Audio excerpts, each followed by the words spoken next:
Everyone, and welcome to this webinar. We're actually looking at CIO Leadership Series for Africa. Good afternoon. We all know that COVID-19 has been creating major disruptions, crises all over the world. And Africa is actually a very unique continent that its own issues are peculiar.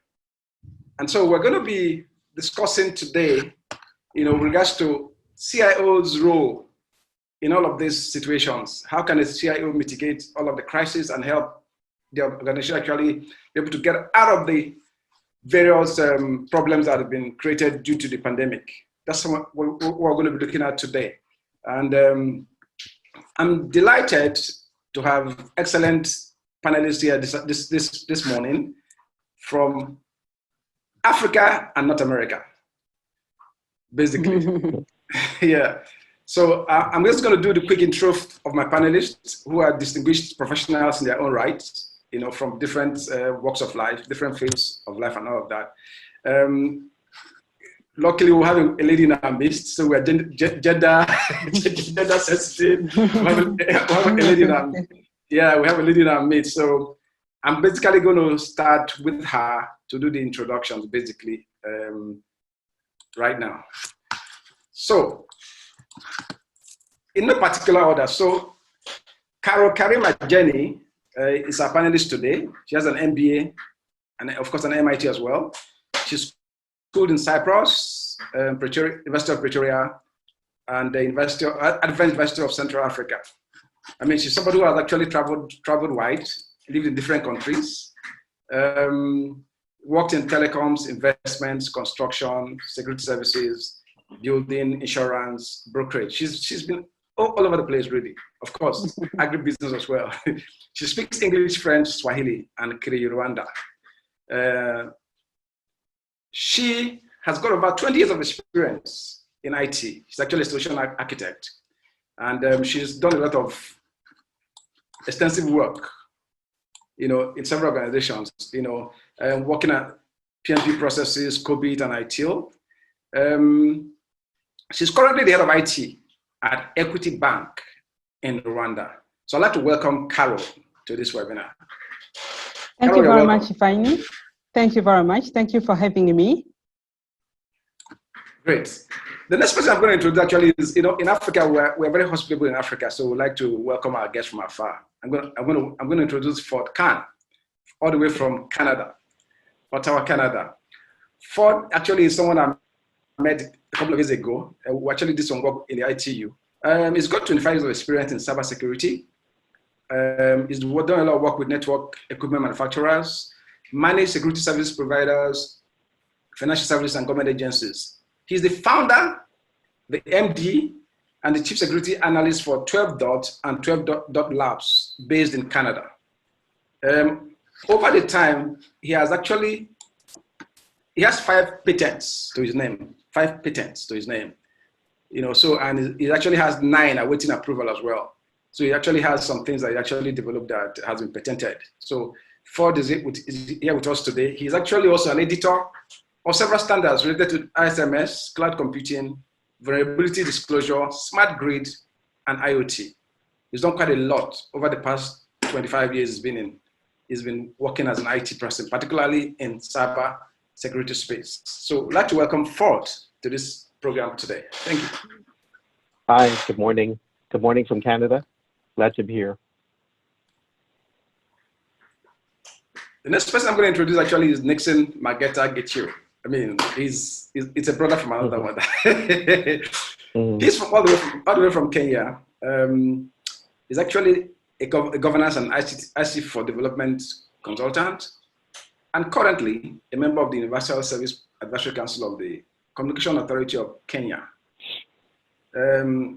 He used to be the ICT and media advisor to the Cabinet Secretary of Agriculture in Kenya. And he also works as the lead consultant with FAO, developing national agriculture strategies for Benin Republic. He's done quite a lot in terms of IT headship and all of that. He was also once chief IT officer for the Commission on Administrative Justice, also known as Ombudsman in Kenya. So I'd like to welcome Nixon to this webinar. Thank you very much. The next person I'm going to introduce is and a gentleman, said Yao. He's the Group CIO, Flour Mills of Nigeria. As a matter of fact, I mean, Serge has done quite a bit of work. I mean, he led digital transformation of PZ cuisines in the whole of Africa. He's now leading IT at Flour Mills of Nigeria. He's actually also worked with, you said, United States Agency for Development, International Development, and also the UN as well. He specialized in IT, telecoms, business administration, finance, banking, and business continuity. So, Serge, you're welcome. Good to see you again. Thank you very much. I'm very happy to be with everybody. Bonjour à tous les francophones. Bonjour. Bonjour. Bonjour. Bonjour, bonjour. Dr. Coca and Charles is missing right now, but we'll just continue. When they come back online, we'll do the introduction and continue with the session. I hope that's okay with us. I am here. I can see you fine. Can you hear me? Okay, I can hear you. We can see you. We can see you now. Yes. Yeah, okay, great. I was there, just being quiet. Yes. Okay, interesting. So another of my panelists, with a distinguished panelist as well, is Dr. Ayotunde Coca. He's a fellow of the Institute of Directors in Nigeria. He's the managing director, CEO of Rack Center, which is one of the foremost cloud data centers in Africa. I mean, they won multiple awards, as a data center in Africa. He's got about 30 years experience, international experience across Europe, United States of America, Asia, and Africa, in terms of experience in work and all that.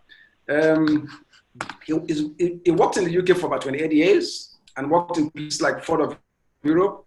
He was a senior management consultant for Capgemini in the UK. He was CEO of EMC Saatchi in the UK as well. He also worked in the first European internet bank called the Egg Bank UK. Chief Technology Officer, UK Criminal Justice, Group IT Director, UK Ministry of Justice, and he was chair of the UK Enterprise Architecture Board in 2007.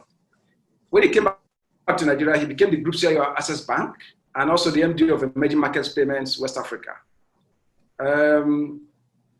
As the MD of Rack Center, he did a lot of transitions. Today he's an MD of Rack Center, so he's been a CIO. Now he's actually a chief executive. So we're going to basically learn a lot from his experience as CIO and currently chief executive as well. So Dr. Ayotunde Coca, welcome to the webinar. Thank you very much. It's a great honor to be here. Thank you. Great. I'd like to also introduce the last but not the least, Charles Ayotunde is the CIO of Nigerian Civil Aviation Authority based in Lagos. He's an accomplished data and information strategist and practitioner with about 30 years experience as well. I've got over 200 years of experience on this webinar, about 200 years of experience. It's amazing, over 200 years of experience on this. So there's huge experience, knowledge, and competence on this seminar, on this webinar today. So he's an accomplished data and information strategist and practitioner with about 30 years of practical experience in conception, engineering, planning, management, and directing IT infrastructures, IT and IS solution design, delivery, optimization of IT operations, software development, and all of that. He actually, where's Carole? Okay, she has actually schooled in Rwanda. Funny enough, he schooled in Rwanda. He had a master's from KIST, University of Rwanda. So it's the connection basically there. So he's the CIO of Nigerian Civil Aviation Authority. So, Mr. Charles Ayotunde, welcome to this webinar. Thank you very much. It's nice joining you. Good day, everybody. Hey. All right. My name is Ifeanyi Ogochukwu. I used to be the CIO for Nigerian Airspace Management Agency, and I'm the convener of CIO Masterclass Africa. I mean, a body that seeks to connect CIOs all over Africa together to be able to connect, collaborate, learn and solve unique problems that we have as CIOs in our leadership roles, basically in Africa. So I'm also the chief technology strategist for the Mission Consulting as well. So, ladies and gentlemen, my distinguished panelists, I'd like to welcome you all to this webinar. And all of the participants who are joining us online, welcome from all parts of the world. You're welcome to the webinar. We're going to get started immediately. And I'm going to start with another person than Dr. Coca. I mean, COVID-19 has come and it's still there, and we don't know how long it's going to last, basically. It has actually disrupted our world, leading us into a new normal of particularly remote working. So as one of the foremost data centers in Africa, how did your organization handle the impact of COVID-19? And how were you able to support your customers? And of course, most of your frontline customers are CIOs, representing their firms in terms of business continuity, provisioning and service scaling up, disaster recovery, and so on. So Dr. Tunde Koka, can you just address this? Okay, thank you very much. Yes, COVID-19 has been really quite a revelation for the world, because there has been a lot of learning going on, and has been a problem for leaders actually in taking decisions. Sometimes frustrating for people. You maintain distance, or well, don't maintain, wear a mask only, it's not a mask, and so on. Or well, is it transmittable through the air? Is it contact? And then so lots of lessons have been learned in just over the last 10 weeks or so. Being a co-location data center, I mean, for us, risk management is key, because we have lots of very large businesses, very large installations that run out of their rack center live. Okay, so we have very strict processes for risk management, enterprise risk management, business continuity planning. We provide business continuity capabilities, some offices and stuff like that for some customers. But fundamentally, the disaster recovery and sustenance capacity and capability is fundamental to what we do. It's absolutely key. I mean, we went live 2013 October, and we've run 100% uptime ever since. So we have to maintain that track record and expectations that customers that are with us have peace of mind, and they can just focus on their own core business. So very quickly, I think, we learned some lessons through the Ebola period as well, and in terms of how we could switch our operations to maintain continuity, because, it's a mix of people, process, technology, and that we have to sustain. And we have processes that we would normally even do dry runs on every 3 months. Things like escalations for security to the local police, and so on. So this is just a way of life. It has to be in the DNA. Specifically for COVID, I'd actually been in the UK mid-February. And my wife and I were in the UK, and I came back that last week of February. And with what was going on, as soon as I got back, I called an urgent meeting of all of my leadership team, highlighted what we were picking up with respect to the movement of COVID and so on. I felt that it was just a matter of time that we start to get an anchor in Lagos, and if that happened, it could have certain levels of consequences. And in the discussion, immediately we set up a COVID-19 critical response team of all the leadership, health and safety, security, service management, and so on. And that was in place by Thursday, I think it was Thursday, the 27th of February. The good thing about that was also in the weekend leading up to that, we'll be able to stock up with all of the hand sanitizers, all of the masks that were required.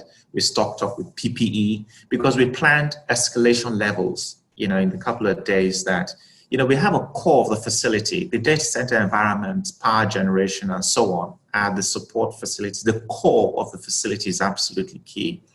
And we felt that if, for instance, COVID escalated as, a very serious local pandemic, we needed to be able to ensure that also the core of the facility was held as a sterile environment. But that was part of our escalation planning on a level 1 through to 5. I mean, it was immediately on a level 3.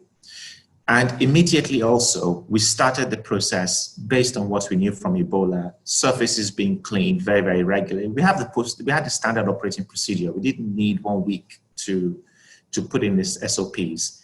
We modified the SOP for what we knew for COVID. By a couple of days, myself and my leadership team, we'd approved all of the new standard SOPs and so on. We do things like having more flexibility to how we handle petty cash. You know, it's absolutely up to the detailed level. You know, that we look at things about statutory renewals that we need to do. If suddenly offices were shut, we make sure that we renew everything. So in the first few days, we went through all of that stuff. We also made sure that we had separation immediately. This is now coming into the very first week in March from all of our staff. Nobody shook hands.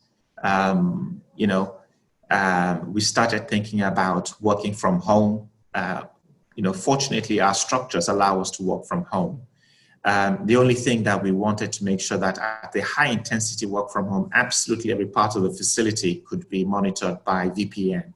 So the command center staff were able to access and monitor every aspect of the facility from home. So essentially, we had a distributed command center through VPN. We have endpoint security anyway that we needed to put in place. But most critically was the fact that we can't just ask our staff to work from home and then that's okay. So we did an assessment of staff's home circumstances and requirements. We don't have 100% power in Nigeria, in Lagos anyway.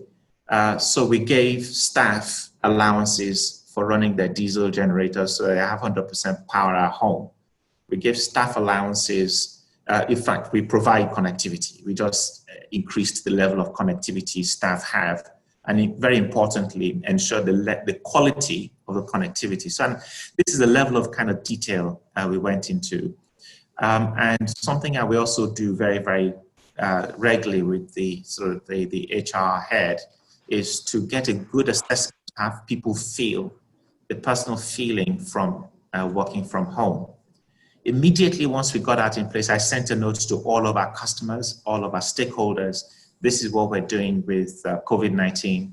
These are the processes we put in place, you know, and so on. So that gave them reassurance of exactly what was happening. Interestingly, I had a call from some customers who would say, hey, look, you know, now this is very, very critical to us. I just wanted to talk to you to be sure that, we're in support, and so on. Some just made sure that, we've paid you, just to make sure we paid you on time ahead, because we put a lot of investment in to ensure the BCP. So it's very important to have the right things in place for the staff, continuity for customers, all stakeholders. Our entire supply chain was also put on notice. We did the assessment of what spares would we need. We bought spares way ahead, because once you have a critical environmental issue and everybody's running after spares for your power infrastructure and so on, then you suddenly have shortages. So we bought all of that and invested ahead of the curve. Another critical thing we did was power sustenance, because then we weren't sure how things were going to actually develop. We then made sure that our backups and diesel supplies were absolutely filled up to the limit. We then got extra supplies of storage of diesel and so on, to make sure that if there was a problem, we would systemically, we've done this analysis in our risk management. We know what we need to do to outlast the country. So the country will die and ground to a halt before we do. And as long as we can ensure systemically we can do that, what we realize that the country would have to take action to sustain the supply chain. So we also made sure that we had two levels of arrangements. We converted parts of the site so our engineers could be on site. We have two different engineering teams that are totally separated. The physical separation or social separation is around about 10 meters, okay? So we put all of these things in place, and constantly as we learned, continue to reassure all of our customers that this is what was happening. And where some customers had to actually, because of serious logistics reasons, had to even shut down their own data centers, they knew that they could run from our facility. So what we found was a significant amount of demand for the facility, because pretty much all customers were running live from from rack center. So that's how we managed to sustain the availability for customers. And finally, as we continue to track everything, interestingly also, teams are separated in such a way. Just engineers, 4 or 5 engineers that absolutely have to be there physically. Everybody else work from home. They also work at different parts of the facility, because we noticed that some hospitals where an anchor, an infected person goes in there, they have an index, the place is shut down for 2 weeks. We couldn't afford that kind of a shutdown. So, first of all, we identified as a critical facility, so we could support that. Every staff that has to travel when we had the total lockdown had a letter from government, but also had a personal letter signed by me. Plus, they had to have their pass, which gave them limits of freedom. And they also have to sign an indemnity that they would not misuse that privilege of being able to move, because it would be an absolute disciplinary issue if you misuse that privilege. So that's the kind of detail we went to. And as we tracked all of this, then we started to see that the situation was escalating. Then we instigated the sterile facility plan. So everybody that went into the core of the facility had to have PPE on. We also escalated it to the point where no customer was allowed to come into the facility unless there was a request from executive director level, and it had to be approved personally by me for them to come into the facility, only for very, very critical things. You see, remote hands is when people call our command center and they send an engineer to look at their equipment. Some of our customers actually initially had people staying at hotels close to the facility and so on. And then once we found that out, we said, why, you don't need to do that. You just call our command center and the people go to look at your facility. And so just in conclusion, with all of this, we could reassure customers we escalated as required so that they knew they had the peace of mind of continuity of their businesses. Some businesses had to ramp up on their use of IT, banks, for instance, payment processing organizations, and so on. They had the reassurance that all of that was working. And in critical situations, it's usually, especially the telcos. We have around about 38 telcos interconnected with us, and so on. Some of that, some of these equipment they have to just go poop. It's the way telco sophistication of the telco equipment is. We have a that will allow them to come in, fix it, and then leave. That's where you sustain the continuity of the environment. So specifically from the rack center point of view, that's what we did. The interesting thing actually of being the CIO of a company like Rack Center and having been a CEO of a company like Rack Center and having been a CIO over the years is I can empathize with what CIOs are going through. I can empathize with the discussions we need to have. I can empathize with what they are probably going through within their organizations and guide my staff as they're engaging with all of our customers, the technical staff, the CIOs, to be clear that we can reassure them and they can reassure their own stakeholders in their companies of exactly what is happening and how we can work with them end to end. All right. Thank you very much, Dr. Coker. That's quite very detailed and quite an interesting scenario that you just painted there with the things you guys have done. It was like you were ahead of practically most people in terms of preparing for COVID-19 with the kind of things you guys have done. And as a critical infrastructure center that you have, it's quite interesting the kind of things you put in place to ensure that you continue to deliver services to your customers, irrespective of the effect of COVID-19. So thank you very much for that insight. I'd like to take this question further, and I'd like to ask the lady in the house, Carole, what's been your experience, basically? You are working in a financial services company. So operations are supposed to go on normally within this time, irrespective of whether there's COVID or not. People need to have access to their money. Of course, we know there's the issue of digital transaction that has to happen as well. What's your experience with regards to the impact of COVID-19, in your own environment where you work? Thank you, Ifani.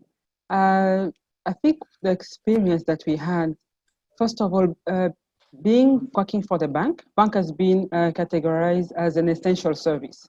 So we didn't close shop. We were still working, but at a limited capacity.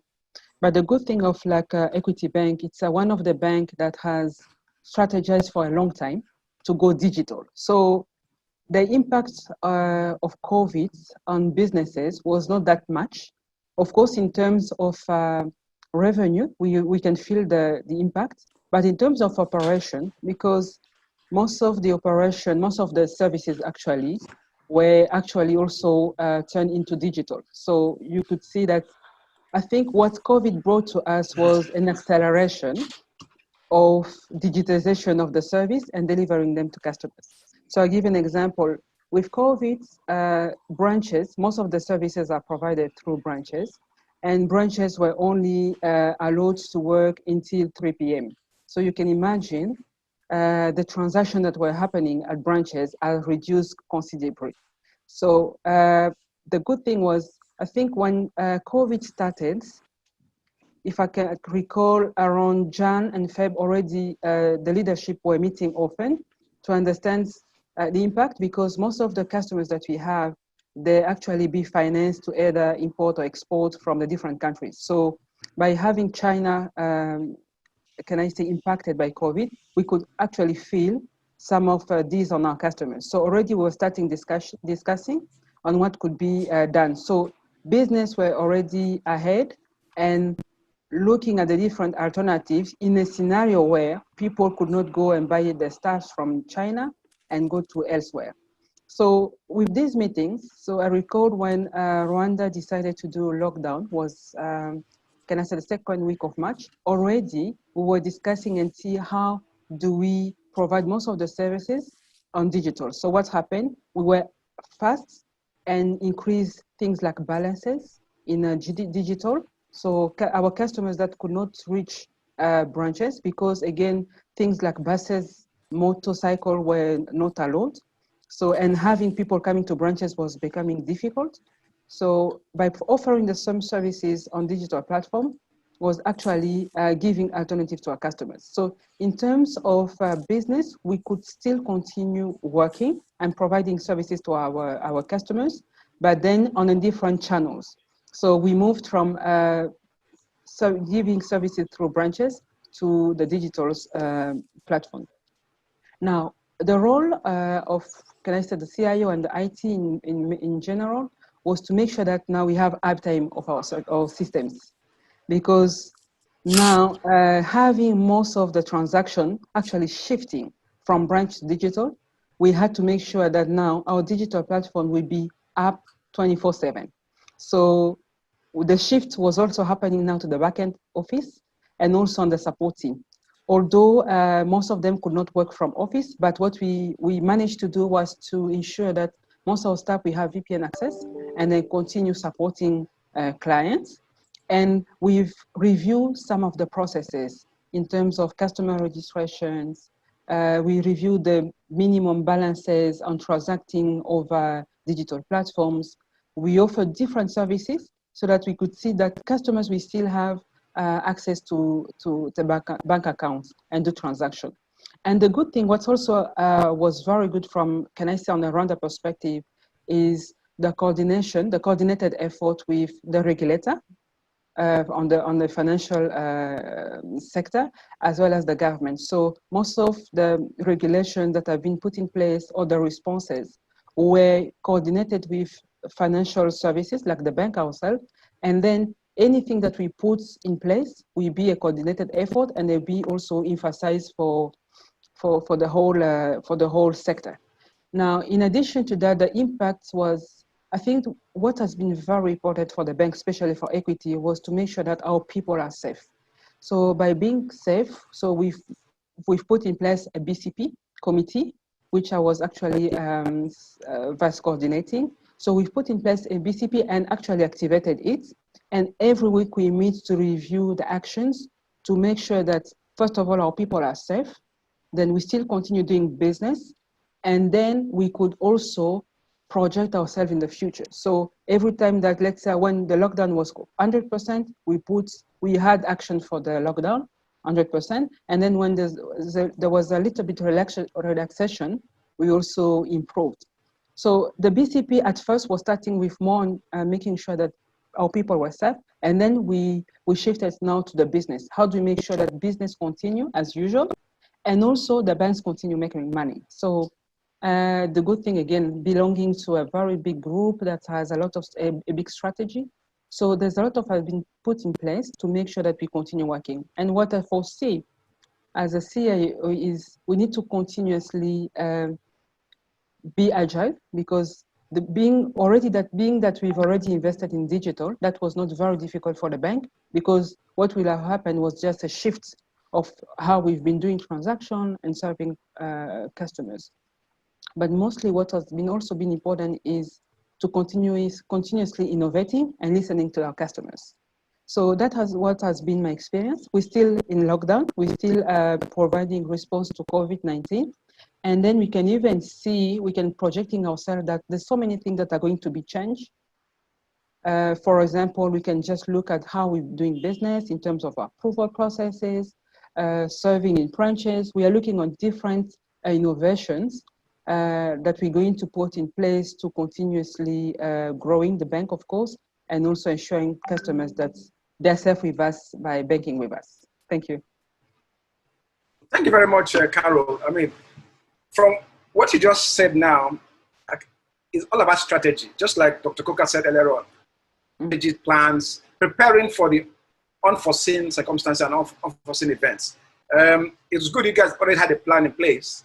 You've actually started your digital transformation already, moving from paper money, which is a major vector for transmission of COVID-19 as well.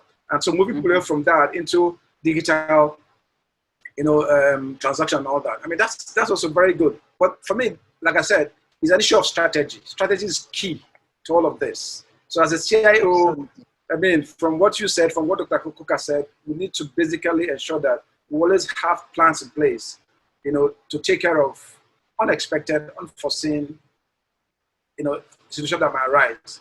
Okay, now, I want to take it to Khan.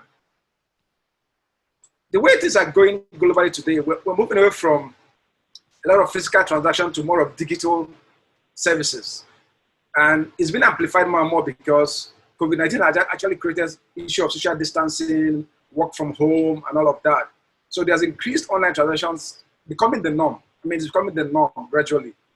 And so, again, with all of this happening, there's massive exposure of both corporate and personal data, including financial information across digital platforms.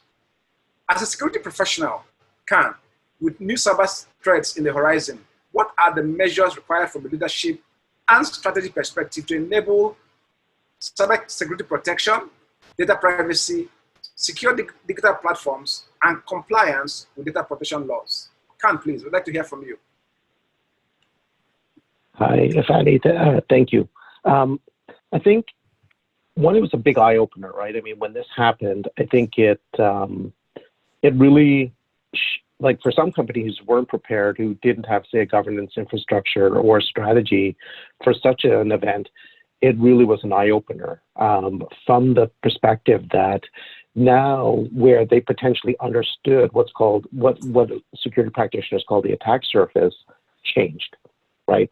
Because when people are working in your office or in your facility, you have like high quality firewalls, like IPSs, you pay a lot of money for all this stuff and infrastructure. But now all of that workforce is now distributed. And so they're working at home. And so what's changed at home? Well, a lot of people have wireless routers. They have their own internet access point. And so with those, if you look at the technology for a lot of those, first of all, they're basic, right? So the security features that are in those are basic. The firewalls and the software like that we use, it's usually called firmware, hasn't been updated for quite a while. So it's open to vulnerabilities, all that kind of stuff. And now, because some users who aren't used to working at home start to share stuff on their personal accounts. And so they get a request, their email might not work, their VPN might not work. So what do? They share corporate information, they share personal information over email, and that's become a problem. So I think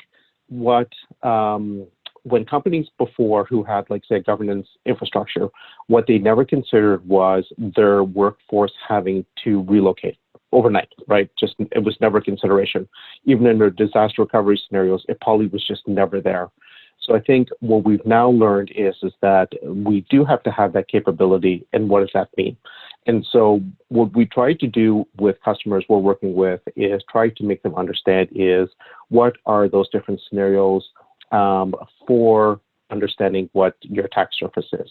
And that could even be mobile phones right now, because there's lots of companies in North America that also issue their employees mobile phones to be able to do their work, right? And this is global as well.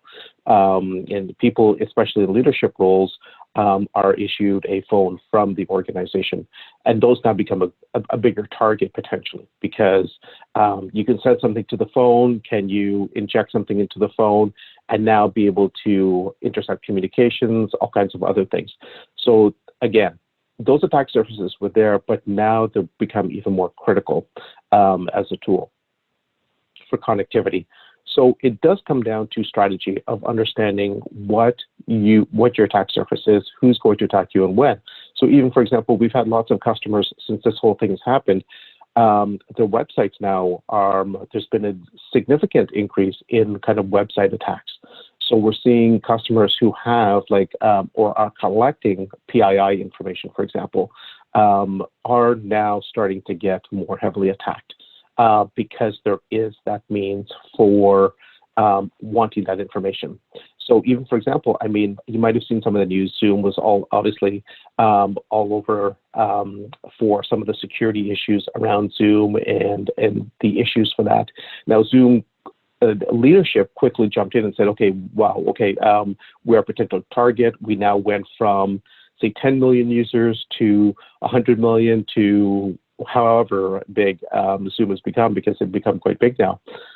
And now people are depending on them for conversations like this. And so what has happened is that they became a bigger target overnight, whether they wanted to or not. And so what also happened was people were now targeting accounts. And we all know that humans, we tend to just want to make things easy, right? We want to use something, but we don't want to necessarily put the controls in place.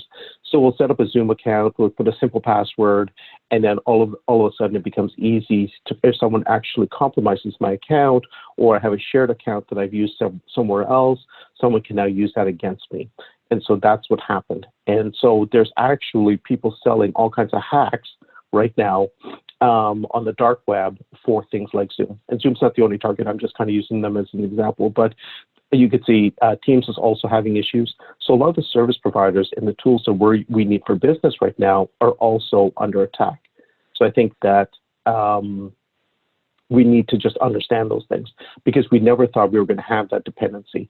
So I think in the future, as executives, especially security executives, CTOs, CIOs, what we need to do is when we're looking at our security plan for deployment, we're going to have to think potentially those really far out kind of examples of what is going to happen, and then what are we going to do, right? How are we going to protect our employees in the field with their technology that we're deploying to them?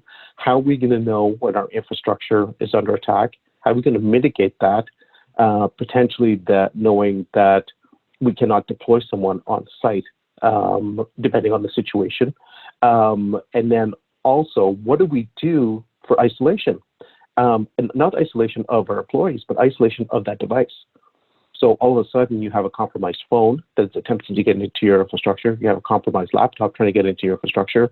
Did you identify it, and did you lock out that user? Right? And those are the key things of being able to understand and see the real life change, monitoring of your systems is critical right now. And if you can't do that, you become an easy target.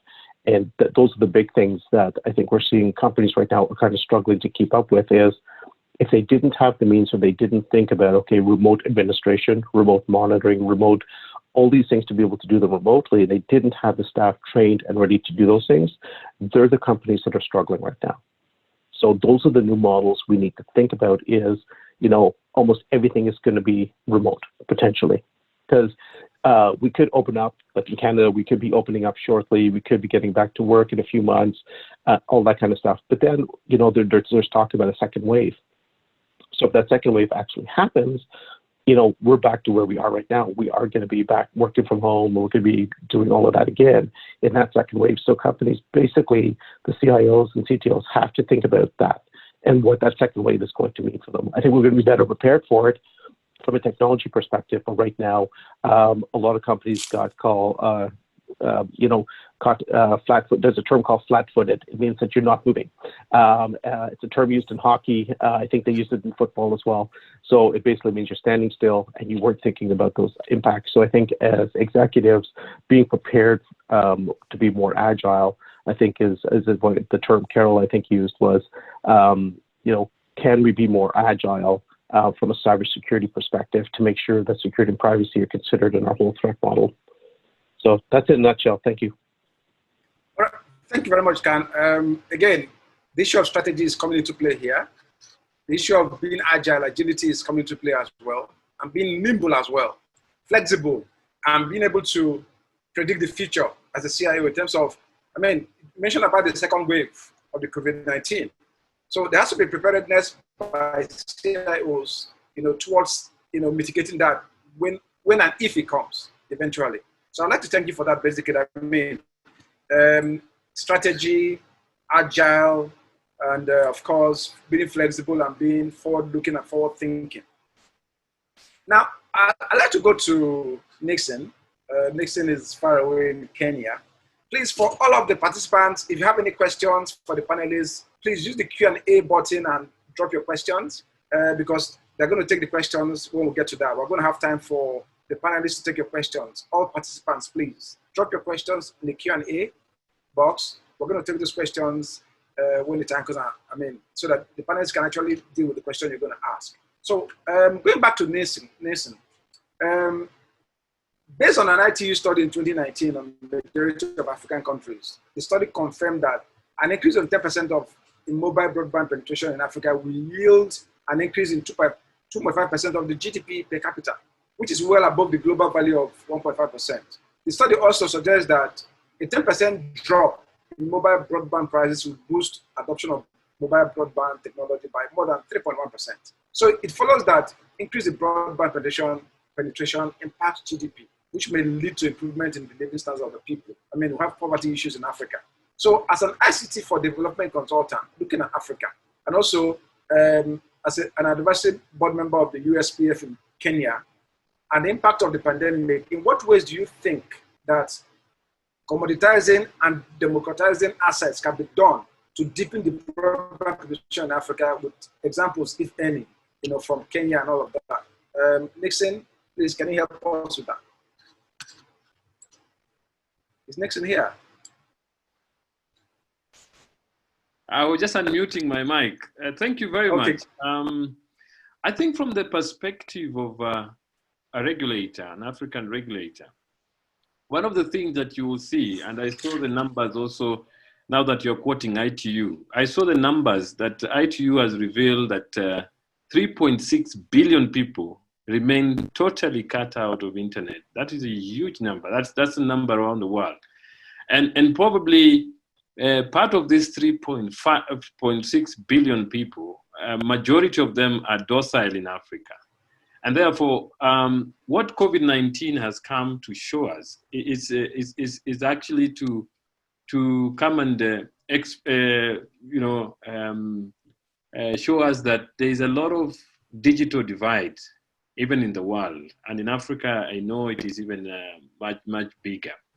And therefore, it has been a focus of the regulators around the world with the use of the Universal Service Fund to see how to try and close this digital divide that we are seeing.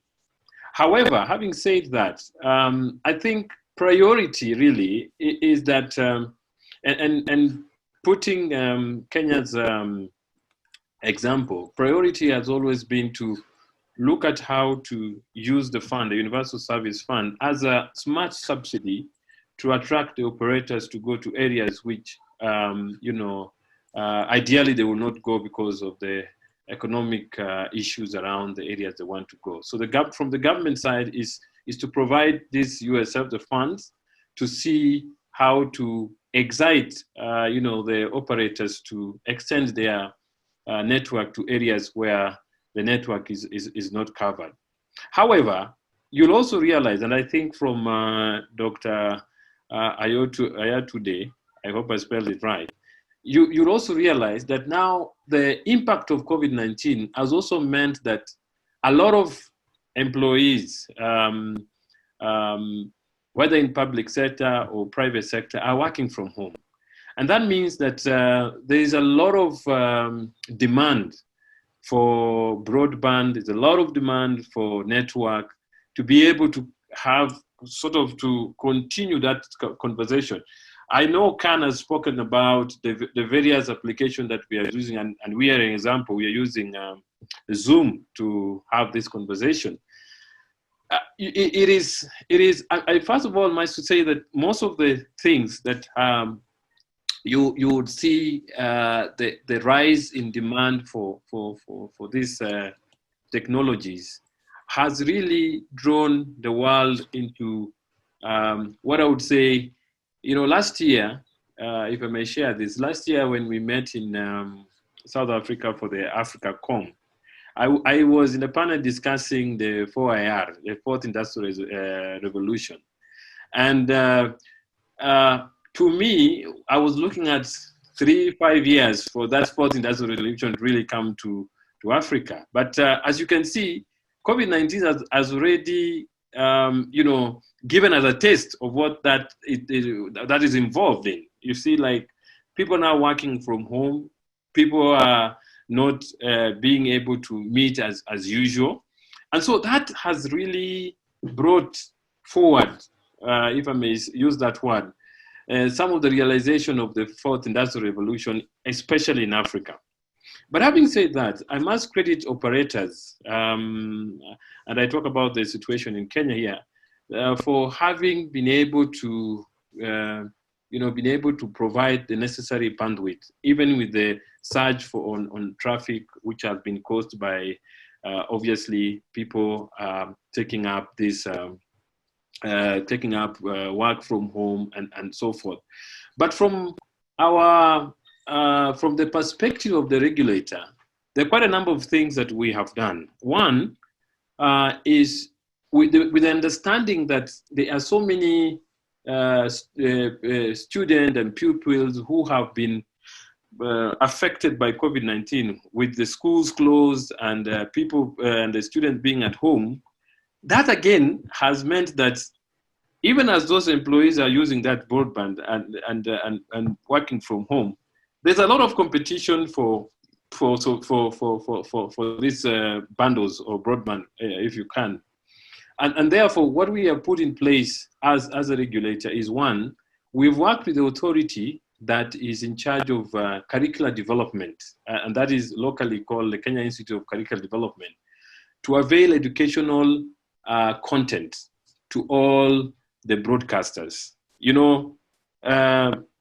We, as a regulator, we have stepped in to say, look, every education content that is promoted by the Kenya Institute of Curricular Development must be carried by all broadcasters. And that being said, is because we are aware that, especially in the rural Africa, rural Kenya, there are many people who may not have the internet to be able to have that ability or have that provision for having a conversation like what we're having in a classroom. So many schools are affected by that. So broadcasts, that is TV and FM radios are vastly and widely used in Africa. And therefore, what we say as the regulator is, look, carry this content, let the students who may not have broadband or internet in their areas also have this facility of either radio or TV to be able to enjoy, just like the others who are in the cities are enjoying through the broadband.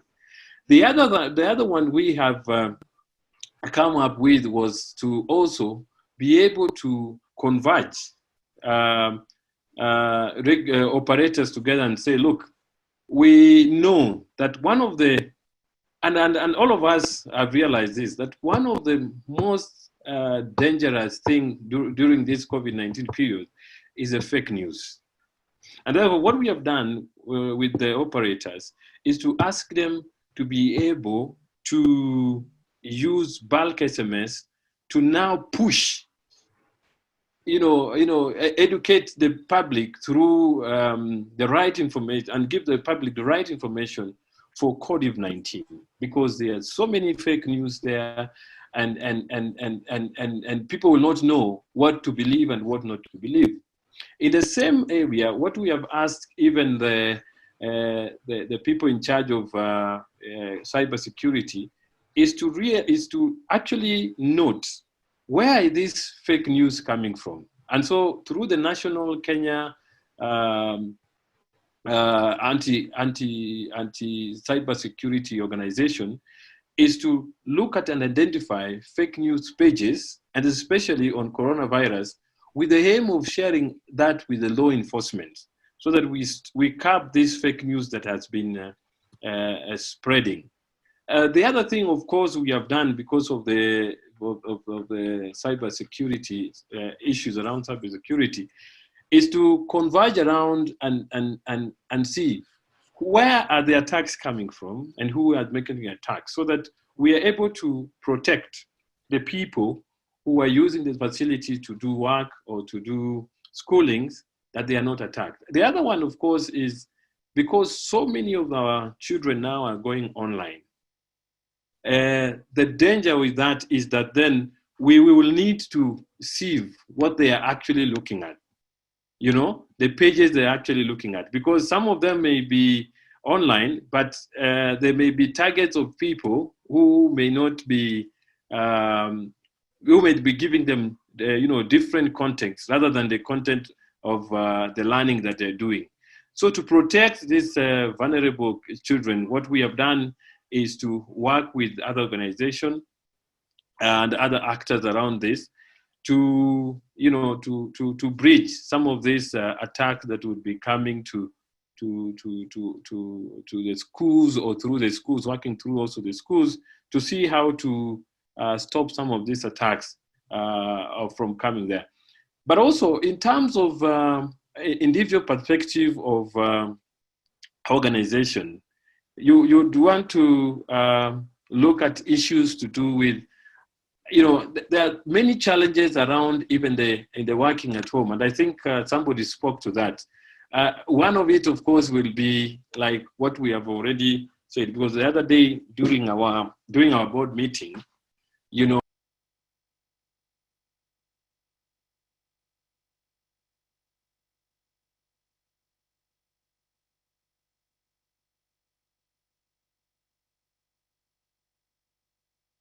Sorry for that.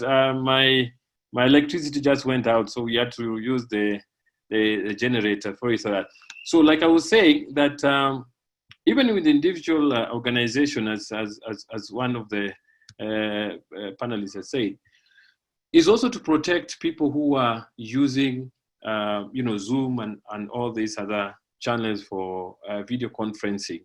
So that when you are discussing policies of companies, when you're having meetings, managing meetings for companies, then the CIO role is very critical to look at who is joining the meeting. I remember the other day when we had a board meeting, the CIO noticed that somebody joined with a name. Of course, he was one of the members, but you see, when you join with a different name that people don't know you, people become very, reluctant to admit you, and they say, "Hey, who are you first?" Then they realize actually Nixon has joined as Irene. You get? So people are asking, who is this Irene? So Nixon is actually using a system that was probably used by Irene. So it's registered as Irene. So there are many things that are happening around that. If we as a regulator are coming in to look at how best then can we step in and solve some of these issues that are setting up with them. But you're right, yes, in terms of actual take-up for mobile phones and mobile carrier, you'll see that Africa generally has the biggest numbers of mobile phone use in Africa. Like I said, as we're beginning, the only danger there is that there is no supportive infrastructure for that. And around Africa, what so many regulators are working around is how to then populate that infrastructure to enable the uptake of more users having these gadgets. And that also speaks to the fact that, you see, when you have infrastructure and the gadget, then you are able to do a lot of issues around that. The last thing that we have done as a regulator, which I want to speak to, is also to be able to do what we call an hackathon, to just invite, creators, people, innovators around COVID-19, whether it be of health in terms of trace application, contact tracing application, whether it is in terms of innovation in terms of bringing new taps. There are these taps that have come up nowadays where you really don't have to touch the tap opening with your hands, because sometimes when you do that, then it's easy to spread COVID-19 like that. So we have different people who are coming up with different ways of making some of these water taps that people use to wash their hands and sort of thing. So we are trying to promote that and giving seed money to innovators who are coming up with creative innovation around COVID-19 to be able to roll out and see how we help the populace manage that kind of epidemic. Thank you very much.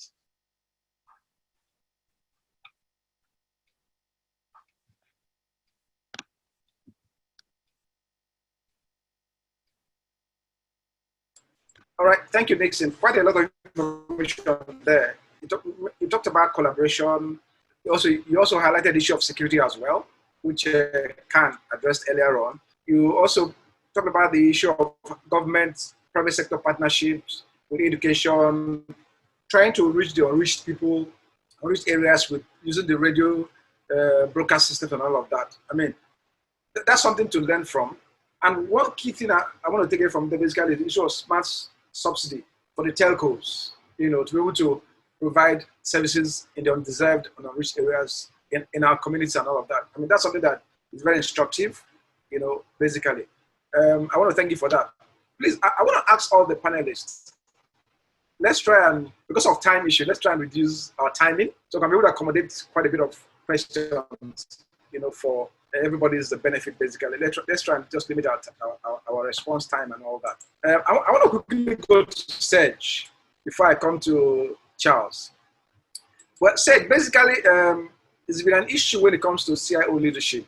Technology business misalignment has always been a sore point between the management of organizations and CIOs. With CIOs expected to play a central role in resolving the business crisis created by the pandemic, what would you consider to be the challenges of the CIO today, and what business drivers should the CIO focus on to resolve the challenges and put the organization back on a sound footing, probably with certain key indicators from the organization? Serge, thank you. Okay. Thank you very much, Ifeanyi.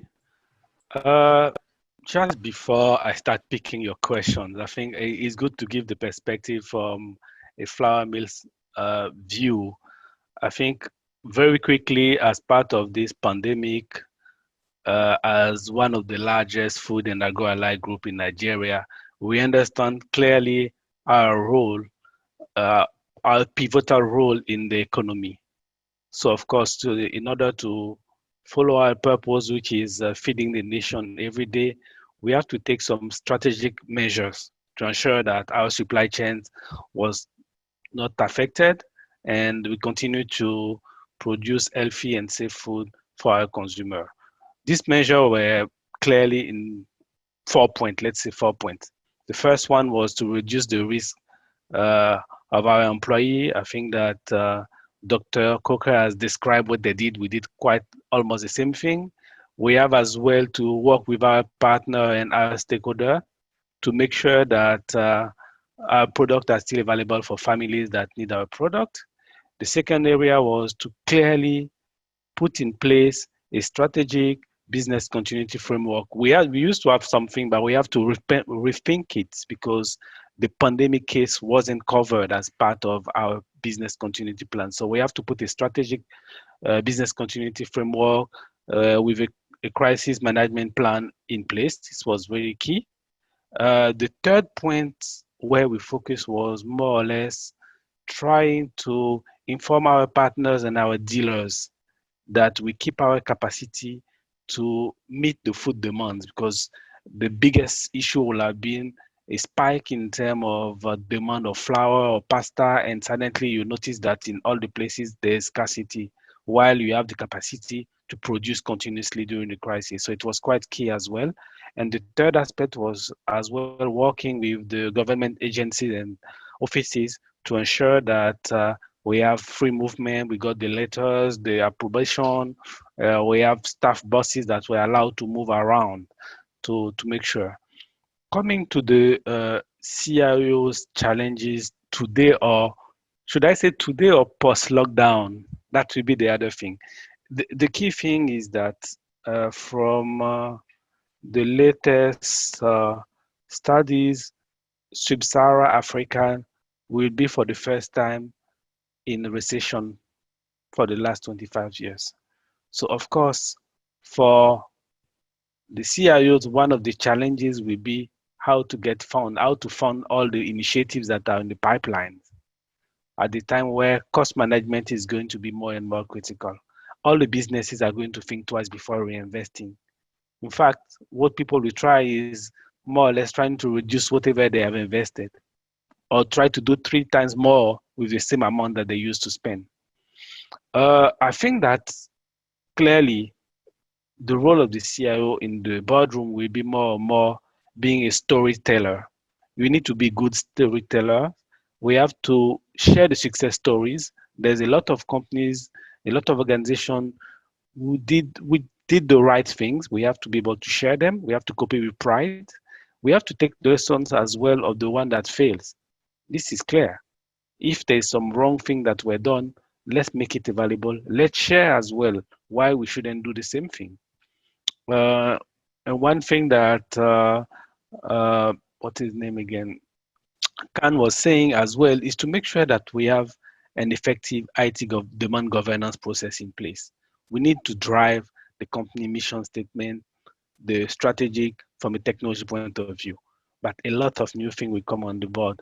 We are going to talk about making the process smarter, paperless, approving remotely. This is a lot of things that are coming on the board. And for a lot of companies, they activated the business continuity plan. One of the key things that we need to take out of that season is more or less to record what people are missing while working from home. Is it a file? Is it a process? We need to gather that knowledge, and as well to get from them what they would like to have. If we, as a CIO, we are able to get all this together, we should be able to be successful in the new norm. I think that's my view about it.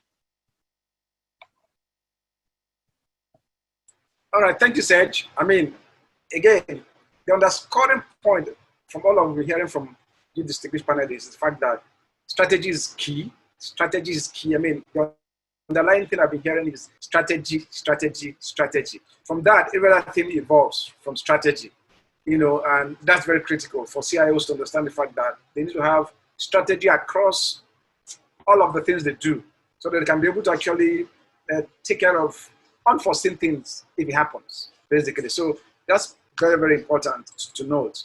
I want to ask Charles Ayotunde, the CIO of Nigerian Civil Aviation Authority.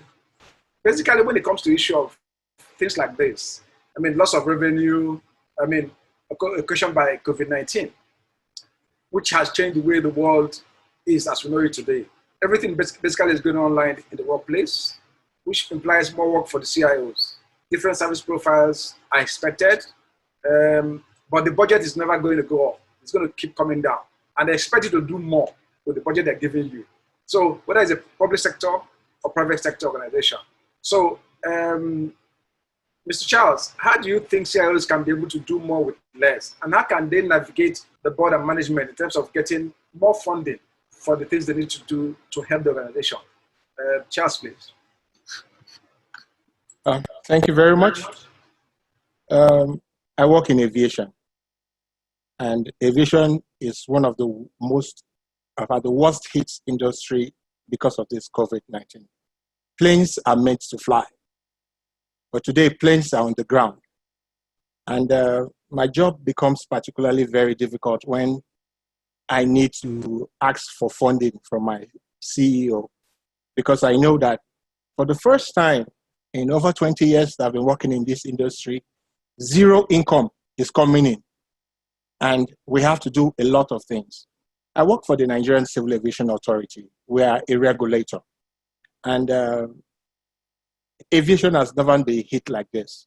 So we have to begin to create new regulations. How, first of all, to shut down the industry, to shut down international borders, and now to reopen the industry, how we're planning towards reopening the industry. Aviation is the most regulated industry in the world. And the standards are set internationally because they say there are no borders in the skies. So you have to work closely with ICAO, the Civil Aviation Organization of International Civil Aviation Organization.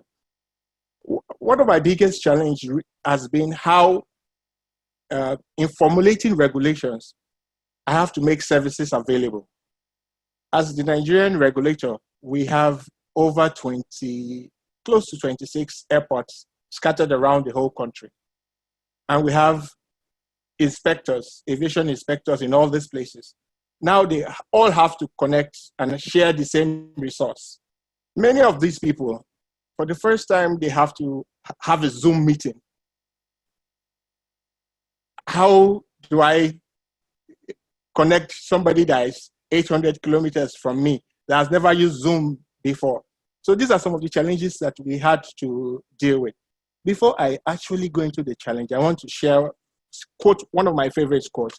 Charles Darwin, he said, "It is not the strongest of the species that survives, nor the most intelligent that survives. It is the one that is most adaptive to change." You remember the dinosaur? I tell this story every time. The dinosaur was during its time, was the alpha predator, the #1 predator, top of the food chain. But when the environment was changing, it did not evolve with its environment. Even though it was on top of the food chain, it became extinct. Right now, all of a sudden, we are in a different environment. How do we evolve so that we stay relevant? And this is one of the things I had to tell a lot of my inspectors, trying to get them online, teaching them the basics of how to join meetings virtually. Just before the COVID, I've moved most of my services to the cloud. I don't run live servers again. All my services are running on the cloud now. So I really did not have much disruption in making services available. But now in connecting individuals, in virtually all our offices, we have provided internet. Now people have to work from home. And many people now, I'm now required to provide internet for them in different regions. It was quite challenging at first, but we had to think smart. We had to, how to provide internet dongles and walk them through how to join meetings. So right now, a lot of regulations are being formulated on how to reopen the industry so that planes can fly again. All this with a zero income is almost, every time I had to ask for funding right now, I'm very sensitive because I talked to my chief executive, he will tell you, look, for the past 3 months, we've had zero income. So you know that nothing is coming in. So you have to think out of the box. So how can we do this little we have? How can we manage it so that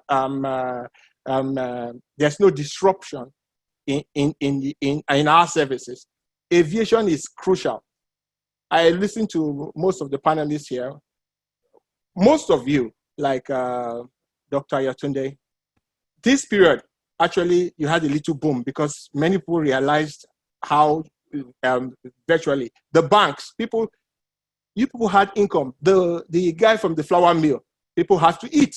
But me, people are not flying. And when people are not flying, we don't make money. So it now became particularly challenging. We're planning towards reopening. And how can try to make the public wants to fly again? How to make aviation safe? A lot of policies and a lot of regulations are being formulated. So a lot of meetings are going on in the background, and I have to provide a virtual platform for all of this, so that the working from home has been is now a new normal, and people are beginning to accept it. And managing all this with the budget has been, I would say this, I've been, somehow we have just managed to just get by. But we need to open the industry. The people must fly. People must fly. The world cannot stop because of COVID. We must learn to live with it. We must adapt to these changes. So my work and my challenge had been how creating the enabling environment for the industry to reopen. So all the policies, meetings have been going on. In fact, they meet regularly almost every day. So anytime there's one, I'm trying to make sure there's no downtime. All this with limited funding. So that's part of the challenges and part of what we are facing today. Thank you. Thank you, Mr. Charles. It's a welcome news that very soon we're going to start flying. It's a welcome news from the aviation industry. They're going to start flying very soon. But your situation actually is very, very demanding.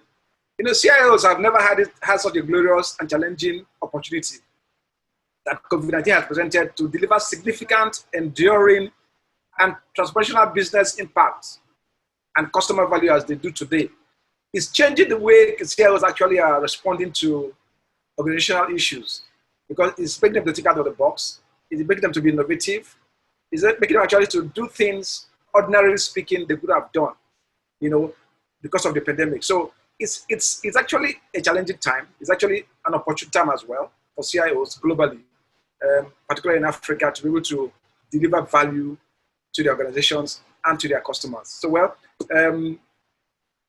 one of the key things that Charles talked about actually is the issue of cloud services. And I'm glad that Dr. Koka is here, who is actually a premier data center in Africa, which means that people need to begin to think about cloud services, because that's another way to actually reduce your cost. Another way to reduce your cost, because you're not bothered about cooling, power, ventilation, and all of that if people are going to work from home. So it's a means of reducing your cost of doing IT service delivery, going forward as well. So that's quite instructive.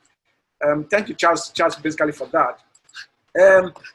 I think we've got a couple of questions from the audience, which I think we need to deal with, even though some of them has already been answered by the panelists. But let me just take a few of them. This one is from Mr. Yusuf. The question was from Mr. Khan. He said, what specific practical measures should African organizations take to implement digital sanitization measures among employees? And it's been responded to. Let me just read the response from Khan. Hello, Badria. First, I will try to best understand the operating environment of your remote workers. For example, Wi-Fi access points, access to cloud services, your VPN, virtual private network. Once you catalog this, determine how you need to protect access to these devices. This might include two-factor authentication, file and session encryption, and IPS on laptops or the devices that are used for remote access. The strategy needs to protect what you can or dictate what you can't. You need to know what digital aspects of the business are being targeted. I mean, that's the answer from Karen with regards to that question on security. And that question again came from Ebota, is also on security as well. He said, is Zoom, what we're using right now, is it a proper secure platform for virtual meeting in an organization? What are the pros and the cons? Response, I believe it depends on the nature of the discussion. For non-confidential conversations, it is okay. For more critical conversations with executive staff, I would look to other service providers or possibly other mediums. Programs such as Signal for end-to-end encryption and privacy of conversation. Zoom can be set up securely, but users need to ensure they are using the latest available version of it. I also recommend to use passwords for meetings and change this for every meeting. And this question was asked Dr. Kuka from Ismail Haruna. It says, question is to the MD of Rack Center. May I ask, what is legacy data centers doing to avoid going extinct and keep up with competition, especially in the rise in public and private pay-per-use or on-demand cloud like Microsoft and Amazon, who are already now putting a larger physical footprint in Africa, reducing latencies. For example, Microsoft already has 2 in South Africa, and Amazon just launched their first in South Africa too. Any plan to collaborate with them? The answer says there will be much more demand for cloud services across Africa. The cloud providers like Amazon Web Services, Microsoft, will increase footprint with credible high-quality providers, just as you mentioned, to reduce latency. AWS opened an availability zone in Cape Town, and you see this increase. Legacy data centers with low quality will have an issue. Those that offer a great regional ecosystem that is carrier neutral, globally recognized quality, are well placed to provide the workload. So, I mean, basically, that's the response. The issue of latency. Granted, thankfully, Rack Center is not a legacy data center, so it's actually premium grade data center, which is excellent. So that question is answered. From Afolabi Samuel, it says, how do we protect sensitive information handled and stored by third-party vendors? Then that question was for Khan. And we got a response from both Khan and Dr. Cook as well. I will conduct a security risk assessment against any third-party provider you are considering. You need to understand their operating environment and what security controls they have implemented. Aspects of this will be included in the SLA, the service level agreement they are offering. If there's nothing, that should be a sign that security might not be a priority. Review their security and privacy policy as well. You can also encrypt files locally and store them remotely, or use remote container technology to protect them. Based on regulations, you may not be able to store specific personal identifier information, PI, on a foreign hosted provider. Make sure you understand this aspect for your business. Then from Dr. Coker's response, you have to ensure your information security framework encompasses everyone in your value chain. Ensure third-party vendors have current certifications. Example, ISO 27001, PCI DSS, etc., depending on the industry. I mean, that's an amazing answer for that question from the 2 gentlemen. Then for Sej, you said, is there a possibility of remote manufacturing end-to-end using robotics and AI? If not, what percentage remote is achievable as we speak? And the response, manufacturing is a component of the full equation. You can automate your production process with limited number of human interventions, with artificial intelligence, robotic process automation, and this is already in place. It's going to be successful if the food business process are automated from order taking to cash collection, supply, payment, production, and more importantly, logistics and delivery. In some cases, you have to look at the social impact of this level of automation. I remember 10 years ago, the production line automation, which could be deployed as the business case for the creation of a company, and having the land was based on the people of the village around. So if you automate, that means the essence of putting the people in the village won't actually happen at the end of the day. This was another question for Khan as well, security. How do we deal with fraud? Because fraudsters are even more tech savvy than normal businessmen. This one's a bit tough. One key aspect is to train your staff on how to recognize fraud if they're being targeted. This can happen via phone, phishing, and spam. You need to determine how your company and staff are being targeted and provide them guidance to recognize it and how to deal with it. This includes reporting to the team who track and deal with these events. So your security team in the organization. Wow, a lot of questions on security. Interesting. Okay, I'm just going to stop here now. Let me go back to my panelists. I've got a few questions from my panelists. I'll take these questions later on, so that we can still have more discussions on all of this. Okay, great. I'm going to be asking Dr. Coker very important question now, because I mean, he used to be a CIO, now he's an MD. So, I mean, from the vantage position of you having been a CIO and several years of extensive industry experience across different regions, and now I'm an MD, what would you consider to be the implications for Africa during and post-COVID-19? And what should Africa do, governments and businesses? Dr. Coker. Okay, thank you. Interestingly, being a CIO and being a CEO are really quite similar. As a CIO, you operate as a senior executive. You're very aligned into creating business strategy. You have to be clued into the finances of the business. You're part of driving the leadership of the business, and you're very, very central now where business might need to totally pivot from what they thought was a certain normal into a totally new environment. And so the CIO absolutely has to be central and very, very strong communication skills. And CIOs are no longer, they're technologists, they're technology leaders, but not techies. But you know, you have to understand the technology context in which you're a leader of, right? And I usually say to CEOs and other leaders in the business, so as a CEO, in your business, you need to understand the legal aspects of that affect your business, yes. I mean, but you're not a legal counsel. Yeah, you need to understand the financial dynamics of your business, what your balance sheet should look like, your P&L statement, yes, but you have a CFO. You need to understand everything around your human resources, your people, talent management, yes. Why is it therefore in this new age? You say, well, I'll leave the techie things to other people. CEOs now, and leaders actually, not just CEOs, now realize that they live in a technology-enabled world. And if you don't understand it, you become obsolete as a leader very, very quickly because you don't understand the technology. And what you're finding now are the individuals that are actually suffering are the ones that never felt they needed to, at least in a way, keep up with the new change. As a leader, you always need to understand when to reinvent yourself. If you don't, you become obsolete very, very quickly. And that's what's happening. The businesses that have survived are the ones that, I'd call it dynamic innovation. Look, not many people understood how COVID would play out. Even some force majeure clauses never had pandemic in them. Now people are very, very quickly negotiating to have pandemic.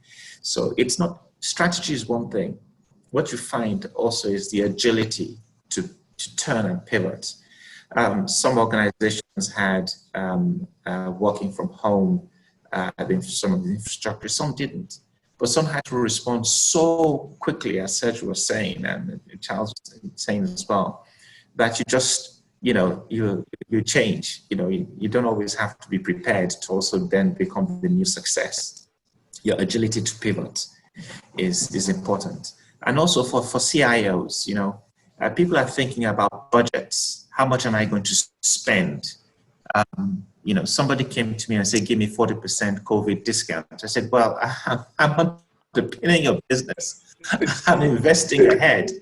I mean, this is USD costs now, right? To make sure that you're not even aware of that. I'm not passing those costs to you.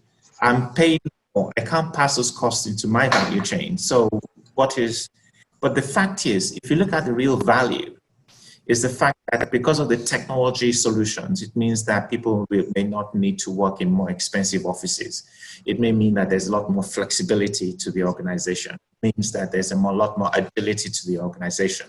It means like there's a lot more productivity to the organization. So it's not just the cost that's being spent, it's also the innovation in terms of the value you deliver to the organization for it to be able to survive, actually.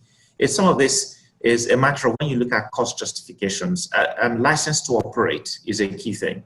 You know, your ability to survive in a new market is a key thing. And in aviation, I think you're going to see new innovations enabled through technology, through tracking, through location tracking, separation, and things like that, that will bring a different level of innovation into aviation. So all of the challenges here will be enabled by technology somehow. And, you know, the fiber infrastructure that we're starting to have, and also the broadband infrastructure in Africa is very, very important for Africa. And I think there's a significant opportunity for Africa right now in the world's supply chain and the world value chain. What I mean by that is this. Africa has a fantastic geophysical location, right? Where same time zone as Europe. If you sit down here, you know, Fowd is joining in from Canada. We would have someone else joining from UAE. It's a morning in Canada, it'll be evening somewhere else. It's around about midday here, where we are. It's the same thing when you look at latency. If you go from the south, services demanded or hosted there, and through to the north, well, if you look at the West Africa location, it's a great geophysical location to segment and have lower latency between the south of Africa and the north of Africa. So we can get much better balance just by physical location. We're now starting to see broadband capability going into Africa. If you look at the broadband map of Africa from about 5 years ago, there was a very, very dark line in the middle. There are also new fiber implementations coming in and so on. If you look at the one for now, a lot of the developments of broadband fiber being built are now concluding. You're getting connection from the east of Africa, from Kenya, Nairobi, Uganda axis, around Rwanda, in through connecting the east of Africa right into the west coastal foreshores, right? And reducing the latency and interconnect. We're now having satellite-based providers. We have partners in Rack Center that we interconnect. We provide an ecosystem capability to provide this kind of interconnect, right? Satellite, low-flying satellite technology is now coming in to get you know, reasonable broadband connection into previously unreachable parts of Africa.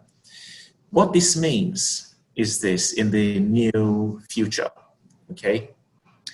There's going to be supply chain optimization from Asia, as you found. Companies in Europe and the US are going to start to reassess their risk profile in their supply chains, the distance and, you know, the physical supply chains, the information value chains as well.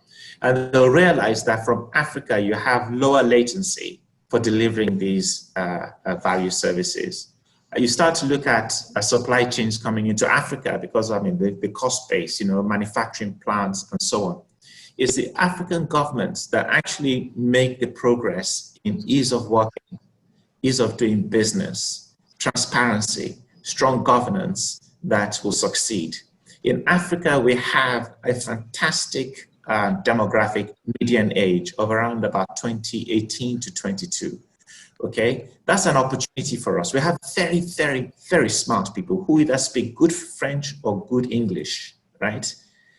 Clearly, that's an opportunity for us, an ability to learn quickly, an agility to learn quickly and embrace new technology. So we have some fundamental human resources if those governance and things, the opportunities to improve that are in place. What that means is that enabled by information technology infrastructure, one, we're going to see a lot more cloud providers come into Africa because of the population we have. The cloud is the way you can get cost-efficient information technology services to people, right? Not by buying the servers and so on. You need low latency, you need a high quality, you need a reliable availability. That's how you get through to the SMEs, okay? The other thing is that the investments are coming to Africa to now start to establish not just the information platforms, but also the industrial value chains that will reduce the time of travel from here through to areas of consumption. One on the west side of Africa, which faces South America and North America and Europe. And then you have the east side of Africa that links out to the Middle East, the Levant region, and out into India and so on to efficiently deliver into those value chains. It's a great opportunity for Africa to now be an anchor point of these future supply chains in the world. And so we have to, country by country, get out there, market ourselves, right? But also as an Africa, the Africa Union has to really come around and be very, very commercially minded, okay? The other thing also, though, is that what enables these things to be sustainable are the democracies we have, predictability and stability. Democracies changing Africa state by state, country by country, local area by local area, where people know if I don't deliver for my people, I'll get voted out. And that's increasing. We have to absolutely, ensure that that continues to happen. And as we do that, and there's more transparency, and we continue to deliver more core technology infrastructure, and we continue to deliver transparency and governance, you'll see those supply chains, industrial supply chains, the investment supply chains increasingly come into Africa. And I think everything will be underpinned by our ability to have efficiency through technology.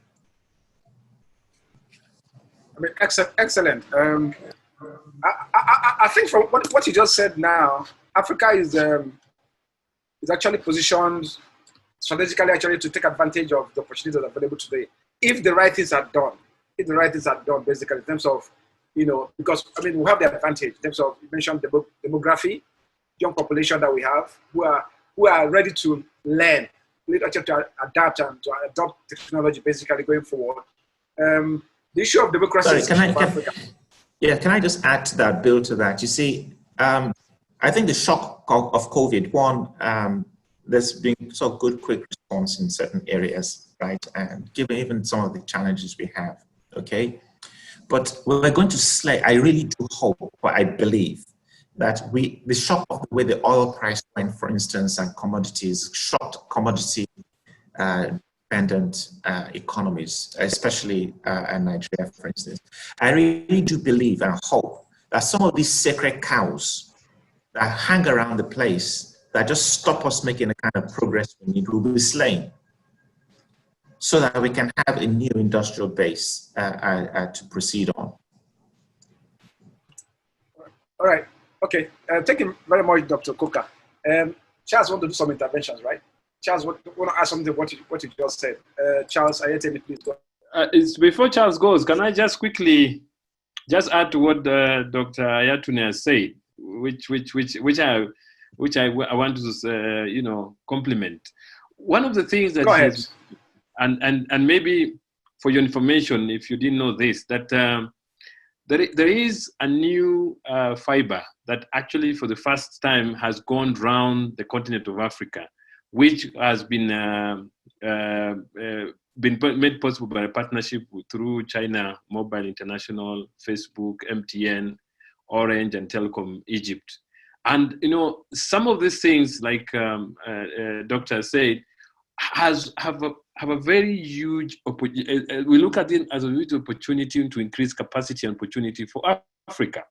However, I will be quick to add to what Dr. has said and say this, that as much as we value the democracy and we're seeing, like what you're saying, that people who do not perform will go and all that, I think that is where our undoing is, because you will realize that, take for example, Cameroon the other day, you saw they shut down the internet, and some of the opportunities that we have are being curtailed by some of these leaders who are still holding on to power, like you say, so that even, our clouds, we have a capacity to hold so much, even from the Western side, America and Canada. But the thing is, if our policies are not right in terms of, are not predictable in terms of when election comes around, I, as a user who is in London or in US, if I'm not very sure that my data will be safeguarded in terms of I will still have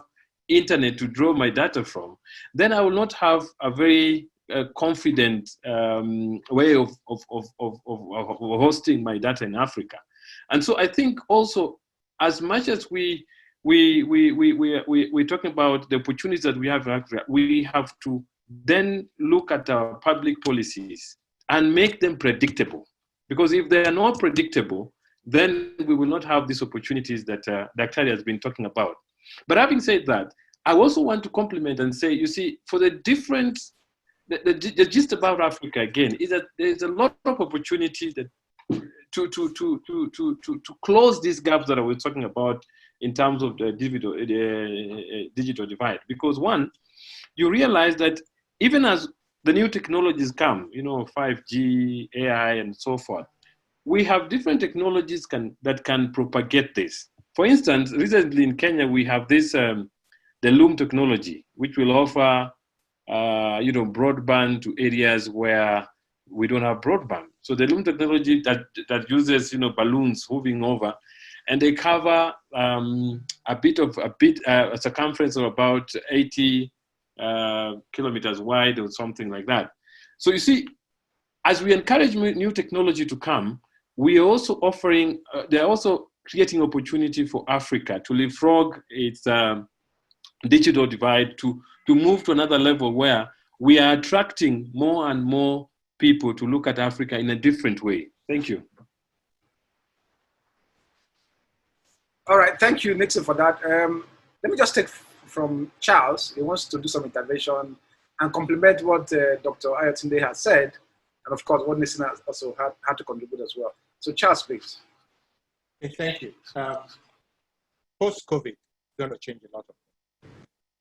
COVID is really going to change a lot of things. Aviation, for instance, let me just start there.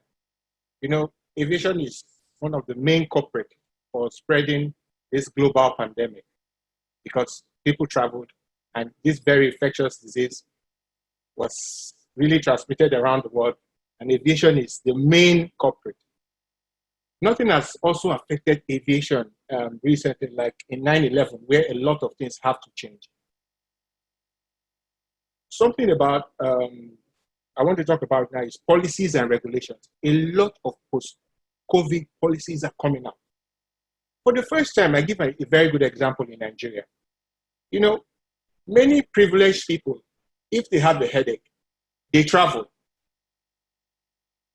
But now, you cannot travel. So we're now focusing on our local health system that has been neglected for a long time. So people are literally afraid to travel now. You can't even travel because there's no plane to take you. So you have to source locally. So we're now beginning to look inward and how to develop capacity. I give one of the things we do here, like I said, we have a lot of meetings as regulators to review current trend. For the first time, my management team, they were meeting and they have to use Zoom. 80% of the members of the management team have never used Zoom before. You have to adapt or die. The DG says you must be in that meeting. And everybody was calling me. I had to start literally teaching people, okay, this is what you do. This is how to set up Zoom, set it up on your phone, set it up. So people are learning. It has been a big opportunity for me. Most of the things that I've been trying to push through, okay, let us begin. When we move our services to the cloud, and this is what you will do. Virtually all our portals that I was struggling to get people to adopt.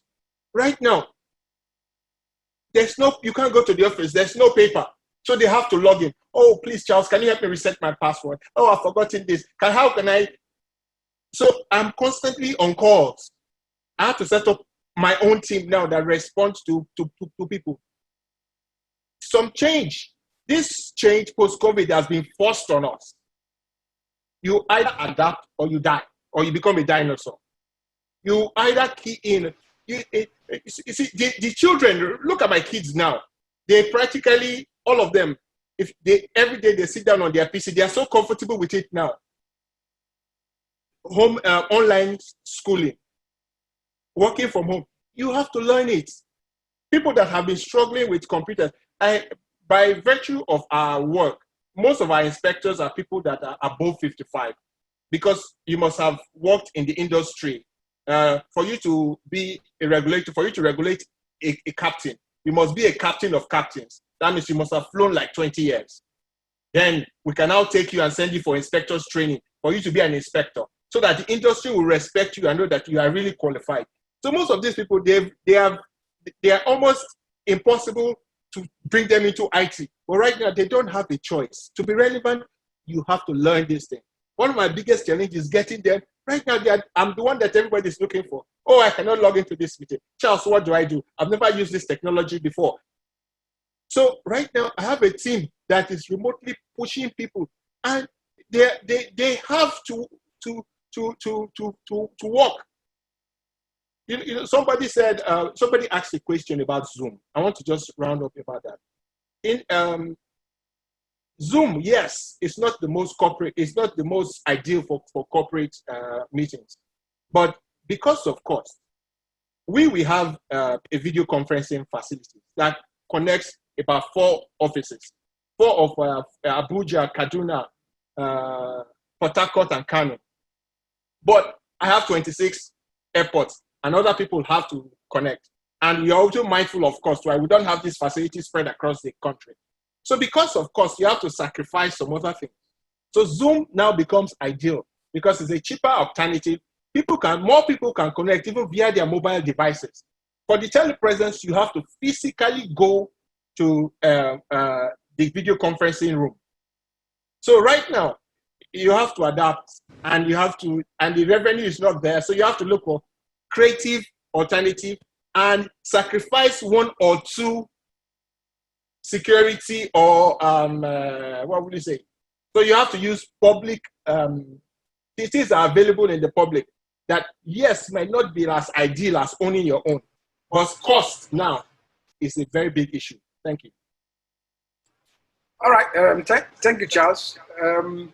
Like I said earlier on, COVID-19 is actually an opportunity for CIOs to show what they're made of. It's an opportunity for CIOs. I mean, from what Charles just said now, it's a critical opportunity for him to actually get to do the things he's been asking to do for a period of time. So that actually helped to accelerate that move, that push to implement those things he's been trying to do. I mean, it's been difficult for adoption to take place, in his organization, but COVID-19 has actually pushed adoption in the front burner for him.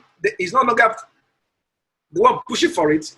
It's the users that are the one pushing for it now, that they need to adopt this technology to work, because they need it to work now. So again, like I said, for CIOs, it's an opportunity and it's a challenge as well. I mean, it's 2 sides of the same coin, basically, going forward. So I'd like to ask Carole, I mean, you work in a financial services company, and for people to use your digital services, they need to have data. They need to have data to have access to those digital services. And looking at Africa, for example, the cost of data in Africa, the affordability of that data by your customers or users in Africa, what ways do you think, what can be done to reduce the cost of data and ensure that more people actually have access to data without the huge cost where it gets the data now all across Africa? Because cost of data in Africa is actually high. It differs from country to country. But so what's your take on that? Thank you, Fanny. Being in a financial service, I can clearly say that we have a lot of data. And actually, it's one of the, the input that we have today to make business. Because, well, as I was saying, before, the bank was seen as people will go to the branch, get services, and go and get access to their accounts and get money.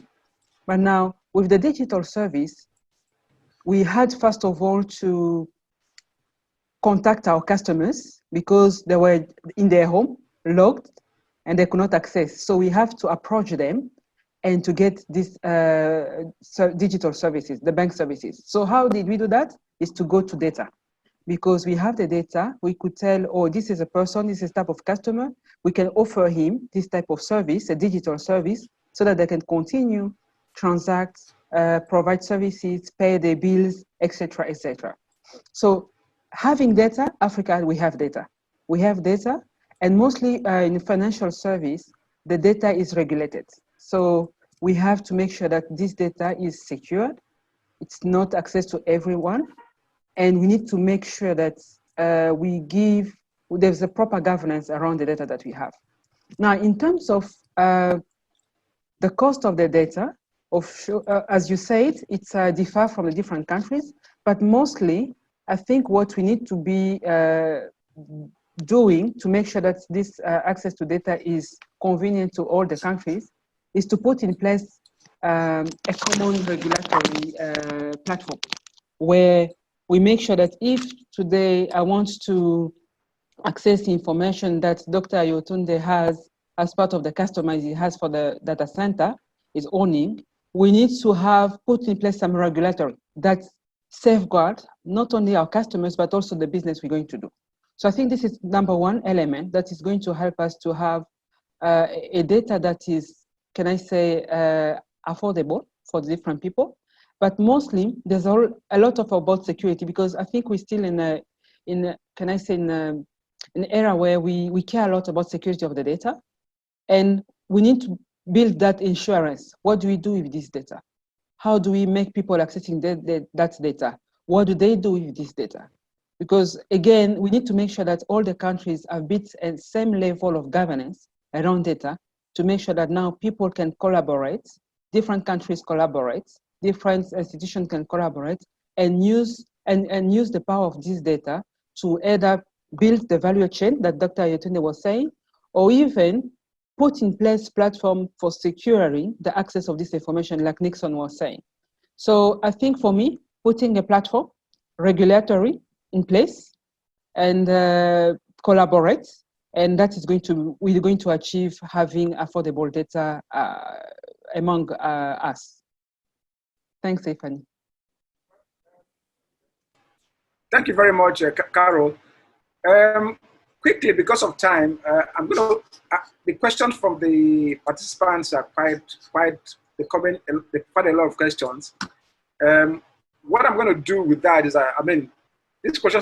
this webinar is recorded, so every participant is going to get a copy of the recorded webinar, as well as the question and Q&A as well, so that they can look at it again, look at the questions again. Everybody has gotten the answers, from the Q&A. All of the participants, they already have the answers from the questions asked by participants. And so I want to do something here quickly, just as we're trying to wrap up. In just 2 minutes each, and please, I'd like for you to stay right on the time. In just 2 minutes each, I want to start with Nixon. Your final words. 2 minutes, please. Just stay on 2 minutes on this. Your final word. I'm starting with Nixon first. I think, like one of the speakers said, COVID-19 has offered an opportunity, like I said in the beginning, to relook at life in a different ways, and also it has exposed some of our weaknesses and also highlighted some of our strengths as Africans and also as CIOs in different sector of our being. I think there's so much lessons to be learned. The other thing that I want to finish with is that I think post COVID-19, life is not going to be as normal as we know it. I call it the new normal, where a number of and this will disappoint Charles a bit. A number of people will not be flying as often. I think many organizations will use this kind of platform to send their employees. They will not be flying people to London for meetings and so on. So people will just say, okay, stay at home. In terms of cost, we can actually do a video conferencing and resolve some of these things that we are doing. The other thing that actually Charles or somebody else alluded to is universal healthcare. I think it is about time that Africa, we seriously look into this universal healthcare. Like Charles readily said, some of our leaders who have, I know of a president, and I'm not going to mention the country, who actually spent half of the time last year, or the first time of his term in another country, just receiving treatment. Like I said, Charles, as you're laughing, I'm not going to mention the country, but you know. So I think mobilize the leaders, and somebody talked about policy, and I talked about policy. I think we need to look at policies around after COVID. What do we need to do best, and how can we do it best as Africans? Thank you very much. Thank you very much, Nixon. Okay, let me go to Khan. Your last words, 2 minutes, Khan. All right, thank you. Yeah, I think, I mean, this whole situation is going to change how we need to look at governance too, right? I mean, well, we need to have the formality of governance. I think we also need to consider all the different operating models that this means to our businesses. And even new ways of doing things. I think, you know, Charles was talking about his challenges. I think, Charles, if I were like, to me, you know, I put my engineering hat on and I go, man, I'd create a custom app for you that does all of those things. Take all of that knowledge that your staff has, put it into a mobile app that has AI pieces, that helps a junior guy make decisions, that has a built-in module for video conferencing, and you're secure and operating, right? I mean, these are just ways we need to think of things as CIOs is saying, what do we have? How do we use technology that's currently in-house, realizing that we could have aging populations, right? I mean, we have this in Canada. Japan is one country who's struggling with that, right? But so many part of their population getting ready to move into their senior years. So I think from a security perspective, what we need to do is say, okay, what is that operating model? And how does our governance change to operate in that model? And then how do we use tech, right? And securely use tech, right? I'm not saying stop how you do stuff. I think that's kind of an outmoded way of thinking. I think it's how do we create the right technology to be able to do these kind of things to help us do the decision making in real time? And I think there was someone who asked a question. Sorry, I've been trying to answer the questions as fast as I can. They're still popping up, but AI, I think, is going to be a key part to that, right? AI being able to do kind of decision-making aspects for you to help you create, you know, things that you need to consider, right? Blockchain is a great way to show transaction processing. So I think those kind of technologies, how do we kind of implement them and then use them to do our governance, right? I think are going to be key. And I think those are the things that are going to challenge CIOs, but we have to start thinking about how to bridge those technologies together to help your organization. So thank you everyone for having me. It's been great talking to you, and thanks for all the questions today. Hope they helped. Thank you. Yeah, thank you, Khan. Thanks for that final word from you. I'd like to take Serge. Serge, can we have your final words in 2 minutes? Okay, thank you very much, Ifeanyi, for organizing the webinar, first of all. Looking again at the pandemic situation, I think that COVID has maybe address during the lockdown some of the existing questions. People were complaining about burnout, people were complaining about the environment. And if you check during the confinement, people were just at home, no more burnout. The cloud was fantastic. If you look at Lagos, the traffic, those that were allowed to move around, Lagos was fantastic. This is the Lagos that I want to see. So I think that it's a trying time, and we need to look at the new opportunities. Working from home were perceived as something more for the white collars. Now we know that it's possible for more people. Companies need to take the opportunities. I'm not saying that it's going to be 2 months at home, but it might be 2 or 3 days at home for more people suddenly. And if you look at the impact of this, it can reduce the traffic, it can have some other implication as well. So these are things that we need to factor. From CIOs, yes, we deploy a lot of technology, but it has shown as well that what we are deploying is not necessarily meeting our customers' expectation. when Charles is saying that people are calling him to try to know how to connect, how to change the password, we need to find solutions that are exact proof, that can work intuitively. As you said, most of your people are more than 55 years, but as well, if you check at the bottom as well, you have to your new people that were born maybe in 2020 or in 2000. So these people as well, their needs are different. We have to come with some solutions that are innovative enough, but as well addressing all the constituencies' needs. Last thing I just want to show here as well, I think it has been as well a time to recognize some key people that were not necessarily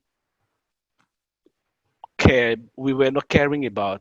I just want to look at people like nurses, cleaners, social workers, cashiers, school teachers. All these people have shown their importance silently during the confinement. You try to explain something to your son or your daughter and you cannot make it, and you have to call the teacher to know, okay, what did you send? I cannot explain to the child.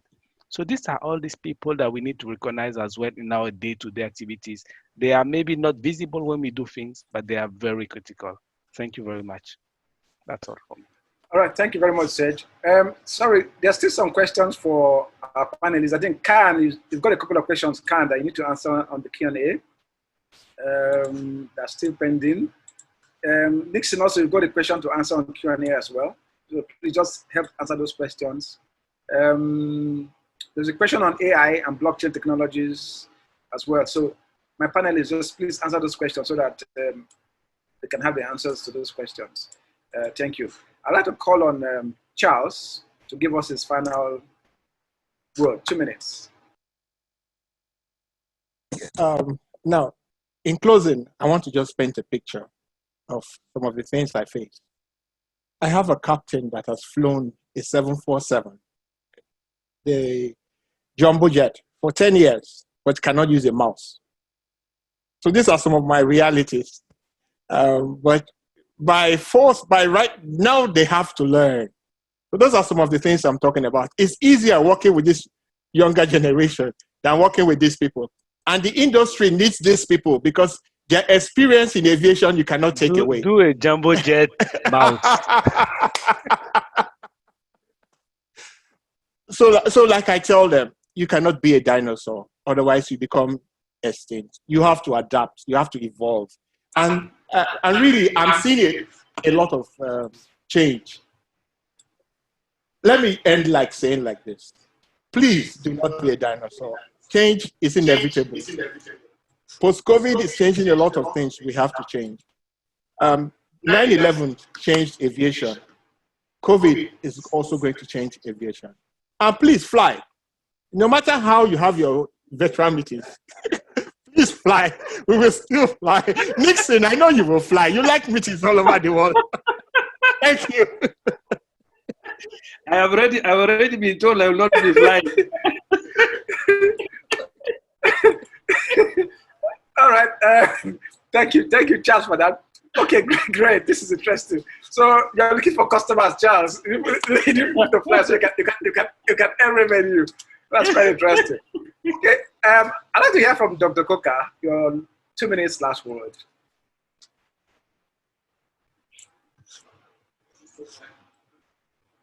Okay, fine. Yeah, I echo what everybody said, and where we now really see other workers that are absolutely so key, regardless of how much technology we have as such outlined.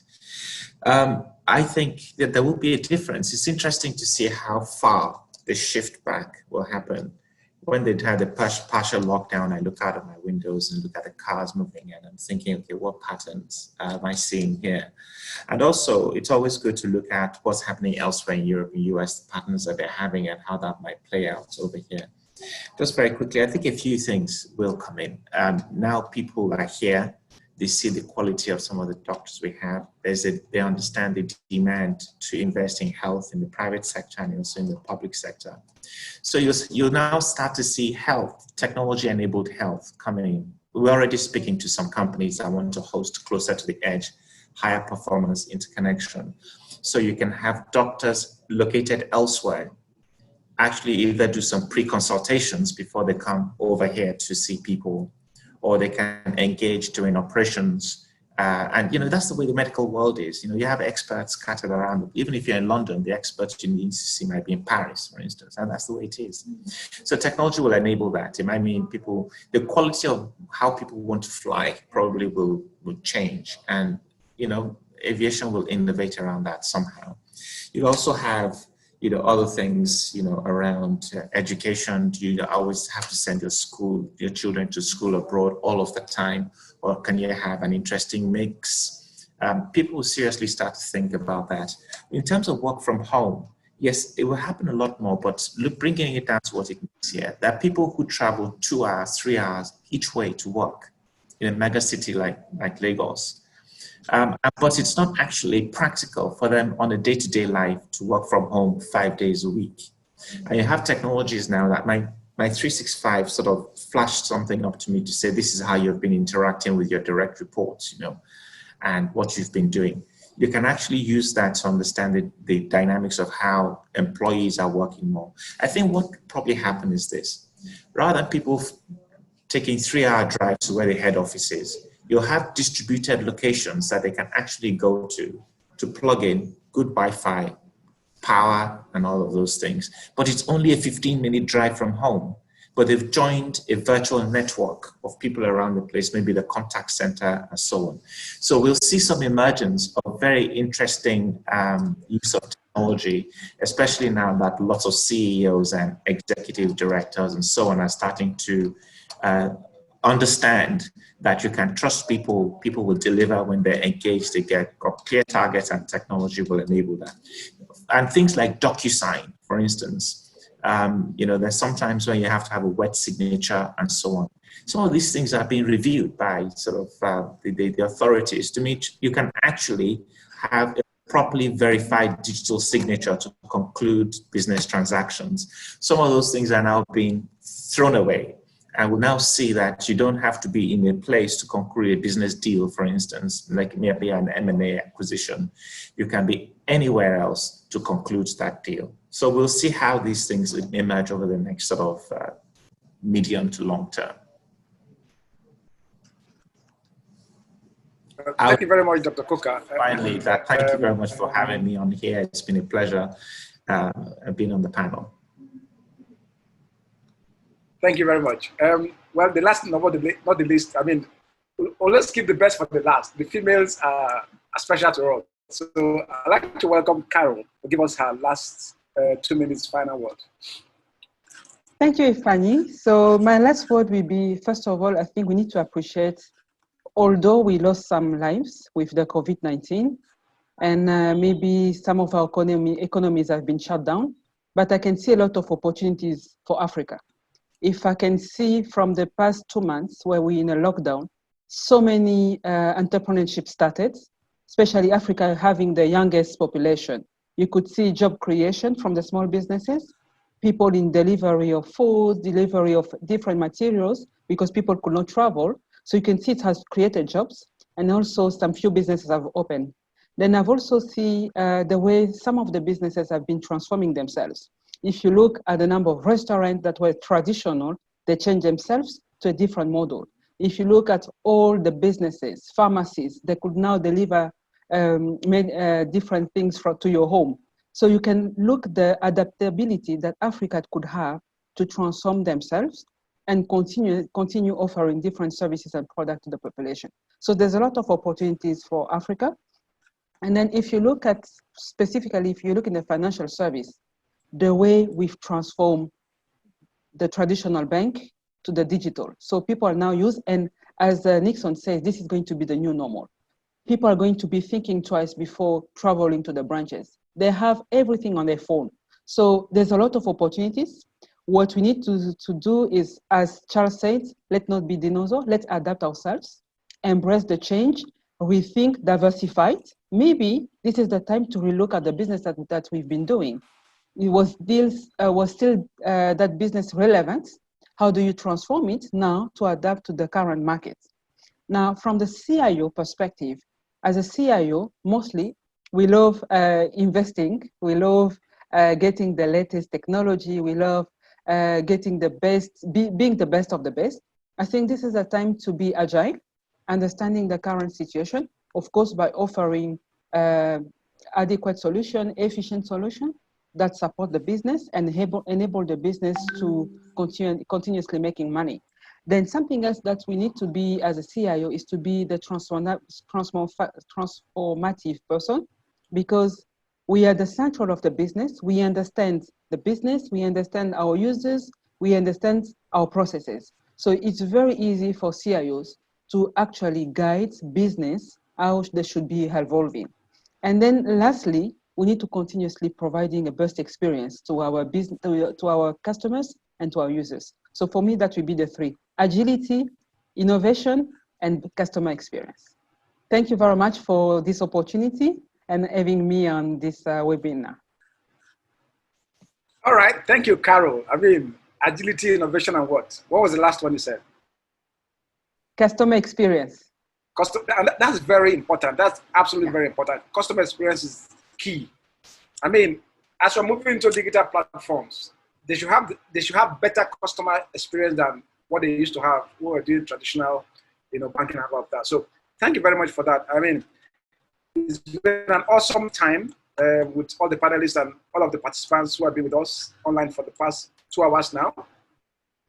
And I just want to appreciate all my panelists. You guys have been amazing. I mean, thought-provoking, insightful responses and conversations have gone on today. And I hope we're going to take this a little bit further. We're going to take it further than this. Hopefully in the days to come, we're going to try and converge again and have discussions on things like this. We need to deepen this conversation so that we can get benefits as Africans from the changes that are happening globally. Because like Dr. Kuka said, this is to our advantage as Africa.